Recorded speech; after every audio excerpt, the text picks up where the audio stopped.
pilihan presiden kembali pada MPR, itu keputusan Munas di Kempek waktu masih Pak SBY tahun 2012. Dan Munas NU di Kempek Cirebon. Kiai-kiai sepuh ya, waktu masih ada Kiai Sahal masih hidup. Ada Kiai Mustafa Bisri juga menimbang melihat madharat dan manfaat. Jelas sekali pilihan presiden langsung itu high cost, terutama cost sosial. Konflik yang sangat mengkhawatirkan, mengancam.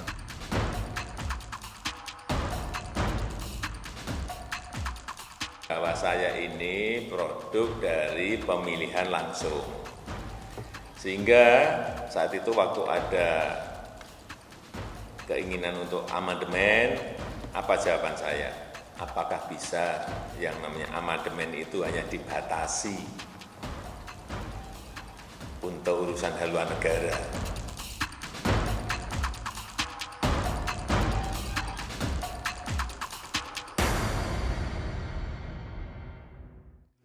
Pemirsa, selamat malam. Anda menyaksikan Prime Talk Tajam Dalam bersama saya, Rory Asyari. Pemirsa, wacana pemilihan presiden oleh MPR kembali mengemuka pasca pertemuan antara Ketua MPR Bambang Susatyo dengan Ketua Umum PBNU Said Akil Siroj pada tanggal 27 November yang lalu. Kita lihat saja seperti apa sebenarnya usulan yang disampaikan oleh Ketua Umum PBNU Said Akil Siroj kepada media. PBNU mengusulkan bahwa agar presiden dipilih oleh MPR dari yang saat ini kita nikmati, bahwa presiden dipilih oleh rakyat dengan sistem one man one vote begitu oleh PBNU, diusulkan presiden dipilih oleh MPR dan bahkan DPR, maksud kami kepala daerah dipilih oleh DPRD. Nah, alasan PBNU adalah biaya finansial yang begitu tinggi dan juga biaya sosial yang begitu tinggi. Ini terkait dengan disintegritas bangsa dan juga terkait dengan adanya hoax seperti yang kemarin kita lalui. Dan juga adanya politik identitas atas nama agama yang begitu rampant atau begitu merajalela begitu. Itu adalah alasan dari PBNU. Nah, banyak yang kecewa terkait dengan sikap PBNU ini. Beberapa di antaranya adalah cendekiawan dari NU, Ulil Absyar Abdallah,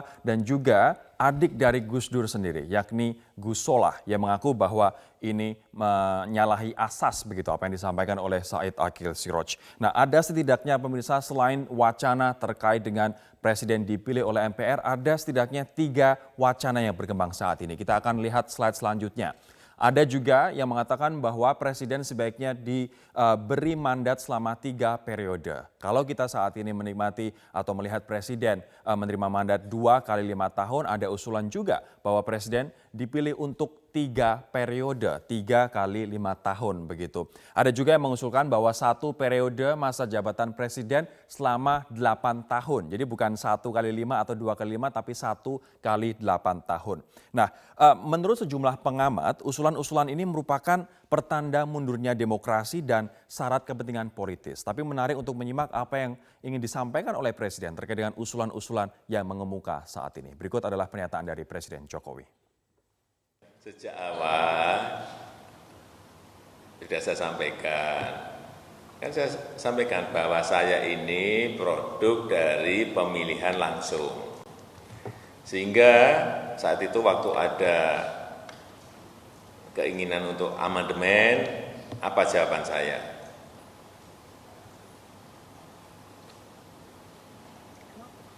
Apakah bisa yang namanya amandemen itu hanya dibatasi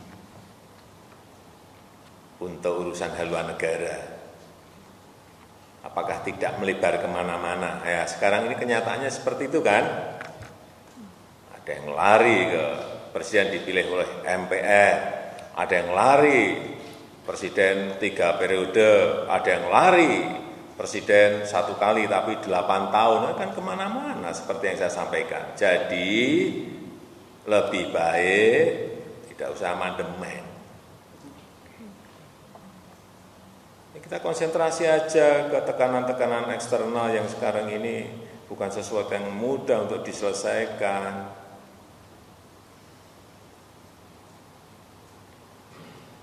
Ada yang ngomong presiden dipilih 3 periode, itu ada 3 menurut saya. 1, ingin menampar muka saya. Ya. Yang kedua, ingin cari muka, padahal saya sudah punya muka. Yang ketiga, ingin menjerumuskan. Itu aja.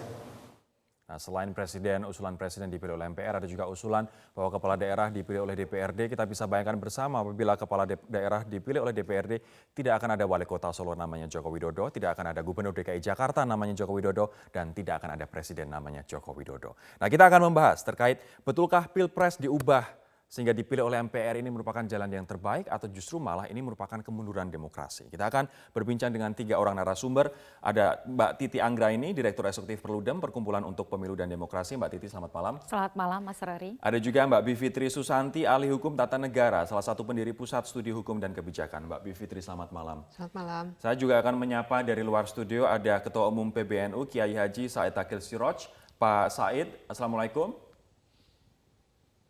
Pak Said belum tersambung pemirsa yang bergabung bersama kami melalui sambungan Skype dari luar studio. Namun kita akan menyimak terlebih dahulu apa sebenarnya argumen atau pernyataan dari Kiai Haji Said Akil Siroj yang merupakan Ketum PBNU sehingga mengusulkan Presiden sebaiknya dipilih kembali oleh MPR. Kembali pada MPR, itu keputusan Munas di Kempek waktu masih Pak SBY tahun 2012. Dan Munas NU di Kempek Cirebon. Kiai-kiai sepuh ya, waktu masih ada Kiai Sahal masih hidup. Ada Kiai Mustafa Bisir juga menimbang melihat madharat dan manfaat. Jelas sekali pilihan presiden langsung itu high cost, terutama cost sosial, konflik yang sangat mengkhawatirkan, mengancam. Kita tahu kemarin saja baru saja kita lalui betapa keadaan kita ini mendidih, panas, yang sangat mengkhawatirkan, memprihatinkan. Ya untung alhamdulillah selesai, tidak ada apa-apa ya, tapi apakah setiap 5 tahun harus seperti itu kita ini? Oleh karena itu pertimbangan para kiai ya, bukan tanfidiyah. Semuanya berpikir demi bangsa, demi rakyat. Tidak ada kepentingan politik praktis, enggak. Demi kekuatan, kesolidan, kesatuan. Nanti kita akan konfirmasi ke Kiai Said. Namun saya akan ke Mbak Titi terlebih dahulu. Apakah alasan social cost, kemudian disintegrasi bangsa, kemudian ini menjadi validasi untuk menghapuskan pemilihan langsung, Mbak? Iya. Sebelum kita sampai kepada jawabannya, kita harus memastikan betul apa yang menjadi penyebab terjadinya benturan di masyarakat begitu ya, atau keterbelahan di masyarakat. Nah, kalau kita telusuri, ini Pilpres langsung ini kan bukan hanya di 2019. Sejak 2004 pertama kali, lalu 2009, 2014 dan 2019. Dalam perjalanan kurang lebih 4 kali Pilpres langsung itu, memang kita menemui di 2019 terjadi polarisasi. Tetapi apa akar masalah dari polarisasi? Antara lain, keterbatasan pilihan, hanya ada 2 pasangan calon yang kemudian disikapi bukan dengan mengemukanya politik gagasan dan program, tetapi lebih pada hegemoni politik identitas. Berarti kalau dengan demikian, apakah yang salah Pilpres langsungnya atau pola rekrutmen kandidatnya? Atau presidential threshold-nya? Nah, itu akan masuk ke sana, rekrutmen kandidat yang tidak bisa dilakukan di mana partai-partai terhambat mendorong kader-kader terbaiknya karena harus berkompromi dengan ambang batas pencalonan presiden. Mbak Titi melihat dengan jumlah kandidat presiden yang lebih dari 2, ini tingkat polarisasi di masyarakat akan berkurang. Contohnya saja 2004 dengan 5 pasangan calon presiden, walaupun ada riak-riak misalnya perselisihan hasil dan lain sebagainya, selesai 2004 kita berjalan seperti biasa. 2009 juga dengan demikian. Tetapi kan pola kontestasi yang membelah itu sekali lagi juga tidak lepas dipicu oleh narasi-narasi yang dibangun oleh elit. Jadi kalau kita ingin melihat permasalahan, lihatlah secara utuh. Yang pertama peran dari ambang batas pencalonan presiden. Yang kedua, bagaimana kemudian keterbelahan itu juga dipanaskan oleh narasi elit. Yang ketiga, penegakan hukum kontribusinya. Jangan kemudian solusinya menjadi melompat bahwa dengan misalnya Pilpres langsung masyarakat kita terbelah. Padahal akibat kebijakan yang tidak memfasilitasi pilihan yang beragam, masyarakat kita dibelah oleh elit yang membangun narasi-narasi yang mempolarisasi masyarakat. Pak Said Akil sudah terhubung bersama dengan kita pemirsa melalui sambungan Skype. Pak Said, Assalamualaikum. Pak Said, selamat malam. Baik, kita tidak usah pakai Skype teman-teman, kita coba dengan sambungan hubungan telepon, nanti kita akan hubungin kembali Pak Said Akil. Apakah sudah tersambung kembali? Pak Said, selamat malam. Assalamualaikum. Pak Said. Oke, sambil menunggu tersambungnya Pak Said Akhil Siroj, Ketua Umum PBNU, kita akan ke Mbak Bivitri terlebih dahulu. Mbak Bivitri, apakah mengganti sistem pemilihan presiden dengan dipilih oleh MPR ini merupakan kemunduran demokrasi atau menurut Anda ini adalah wacana yang harus dipertimbangkan oleh publik? Kalau buat saya ini jelas kemunduran demokrasi. Kita mesti ingat paling tidak apa yang terjadi memang sebelum masa reformasi. Sebelum 99 2002 kita amandemen, memang presiden dipilih oleh MPR ya, dan ternyata kemudian itu menimbulkan suatu kondisi politik yang tidak kondusif buat negara ini. Itu satu. Kemudian yang kedua juga yang perlu kita lihat, ini memang ada logika yang lompat. Ibaratnya kalau ada rumah yang ada tikusnya, bukan tikusnya yang diberantas tapi rumahnya yang dibakar gitu. Nah, ini sekarang kita bicara soal pemilu pilpres maupun pilkada yang sebenarnya banyak aspek-aspek teknis yang bisa diperbaiki, karena cost itu kan ada cost dalam arti cost penyelenggaraan dan betul ada cost politik. Tapi cost politik juga kita mesti lihat, ada misalnya model-model sewa perahu begitu ya. Ada orang yang sebenarnya bukan kader partai, dia masuk, mungkin ada mahar politik dan lain sebagainya. Itu satu juga yang menimbulkan sebenarnya tindak korupsi belakangan ya. Oke. Dan kemudian yang kedua juga cost sosial yang tadi disebutkan, betul memang ada. Tapi buat saya itu masalahnya tidak berada pada sistem pemilu itu sendiri, tapi perilaku dari elit politik.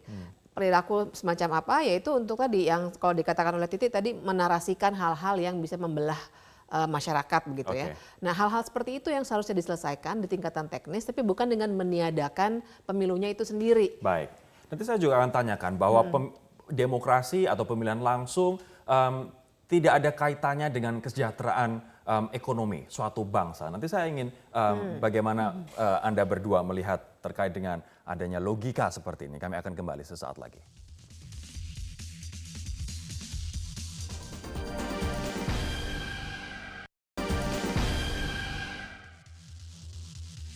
Saya ingin ke Mbak Titi sekarang. Mbak Titi, apa sebenarnya untung ruginya jika presiden dipilih oleh MPR?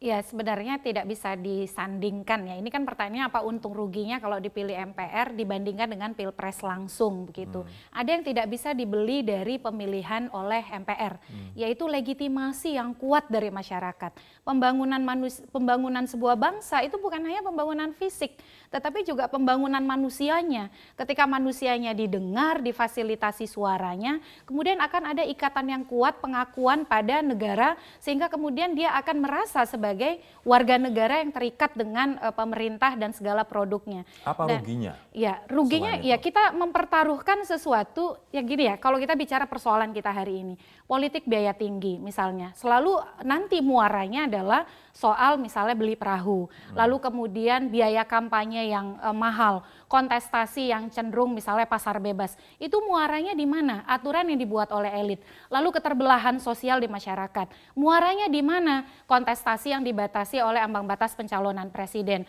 penegakan hukum yang tidak berjalan. Siapa yang menghasilkan itu? Elit lagi. Lalu kemudian ketika solusi itu dibawa kepada elit yang sesungguhnya mereka bisa menyelesaikan sebelum sampai mengganti sistem dengan memperbaiki komponen-komponen teknis yang tadi disebut oleh Mbak Bivitri. Ketika yang komponen teknis saja mereka tidak perbaiki untuk meningkatkan kualitas dan mutu proses pilpres langsung, ketika otoritas itu lalu diberikan kepada mereka semua, kita sudah bisa membayangkan apa yang akan terjadi. Akan kembali seperti Orde Baru. Nah, jadi problemnya ada di elit, solusinya kemudian menjadi tidak mungkin kalau diambil sepenuhnya oleh elit begitu. Ini adalah salah satu bagian dari wacana amandemen Undang-Undang Dasar 45 yang mengemuka akhir-akhir ini, Mbak. Anda melihat amandemen Undang-Undang 45 ini apakah seperti bola liar? Sangat seperti bola liar. Jadi saya sebenarnya dalam posisi yang tidak setuju dengan amandemen. Karena begini, kita mesti kembalikan dulu ke apa yang terjadi. Kalau bicara hukum tata negara, ukurannya memang selalu harus dikembalikan kepada rakyat. Manfaatnya untuk rakyat itu apa? Nah, seperti misalnya tadi kalau pertanyaannya untung ruginya apa? Untungnya lebih banyak buat elit, ruginya lebih banyak buat rakyat.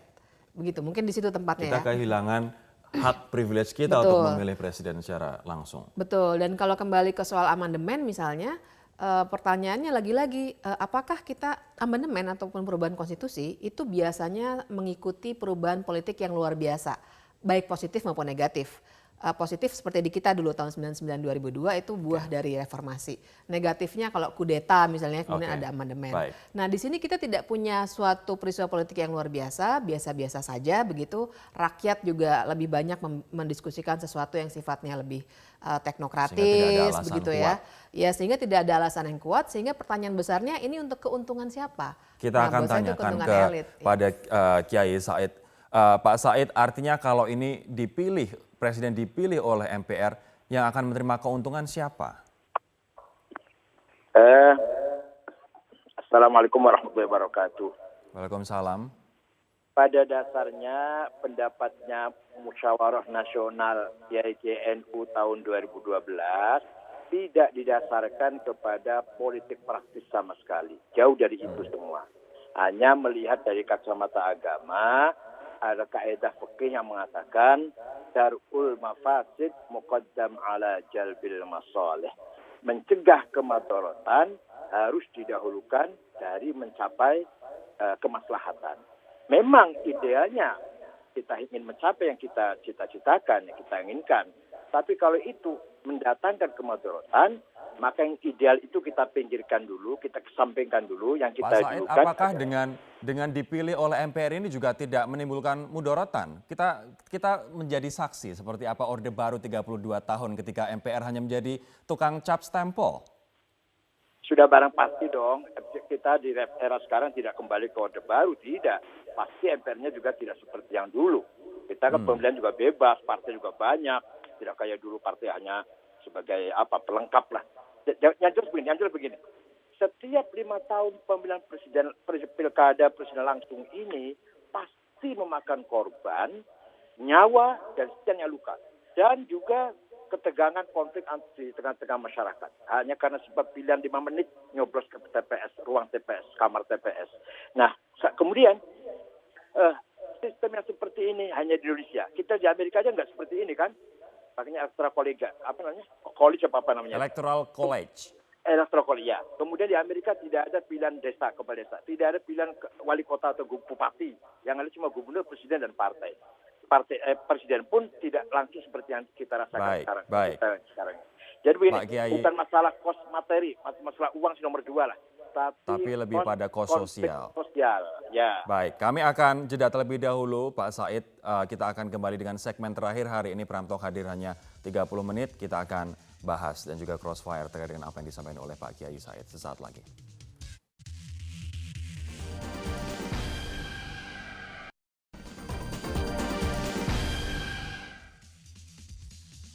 Segmen terakhir kita singkat sekali, saya akan ke Mbak Bivitri. Perbaikan apa yang bisa dilakukan untuk menjawab concern terkait dengan disintegrasi bangsa dan konflik sosial akibat pemilihan presiden secara langsung oleh rakyat? Pasti teknisnya banyak, tapi saya kira 2 hal yang sangat patut untuk kita pikirkan sama-sama adalah yang pertama reformasi partai politik ya, karena kita juga bicara soal itu tadi rekrutmennya ya, dan kemudian bagaimana partai politik mengelola isu dan melakukan kaderisasi dan pendidikan politik. Dan kemudian yang kedua itu penegakan hukum. Itu saya kira yang sebenarnya lebih penting dan sangat bisa dibenahi ketimbang kita mundur balik ke belakang yang sebenarnya kalau menurut saya lebih banyak mudorotnya dibandingkan manfaatnya. Mbak Titi. Ya, saya satu saja ya. Berikan ragam pilihan pada publik dengan menghapus ambang batas pencalonan presiden atau presidential nomination threshold. Indonesia ini karakternya beragam. Tidak bisa dia dikanalisasi dengan hanya 2 pilihan. Kalau 2 pilihan, alih-alih program yang diangkat adalah politisasi SARA, hegemoni politik identitas. Karena kenapa? Kekuasaan adalah orientasi. Tapi kalau ada ragam pilihan, kader-kader terbaik partai yang didorong, maka partai akan mencari identitas yang unggul di masyarakat. Artinya pilpres tetap di tangan rakyat, tapi kandidatnya yang diperbanyak. Betul, berikan kandidat-kandidat terbaik dari partai politik tanpa harus diikat oleh ambang batas pencalonan presiden. Mbak Titi, Mbak Bivitri, terima kasih. Mohon maaf waktunya singkat sekali. Saya juga mengucapkan terima kasih kepada Kiai Haji Said Akil Siraj, Ketua Umum PBNU telah bergabung bersama kami meskipun singkat melalui sambungan telepon tadi. Dan juga terima kasih pemirsa atas kebersamaan Anda di Prime Talk. Sesaat lagi akan ada opsi spesial Rektor-Rektor Universitas Indonesia yang akan membahas dan juga menjawab tantangan pendidikan tinggi Indonesia untuk menciptakan SDM yang unggul. Saya Rory Asyari, mewakili teman-teman yang bertugas undur diri. Sampai jumpa.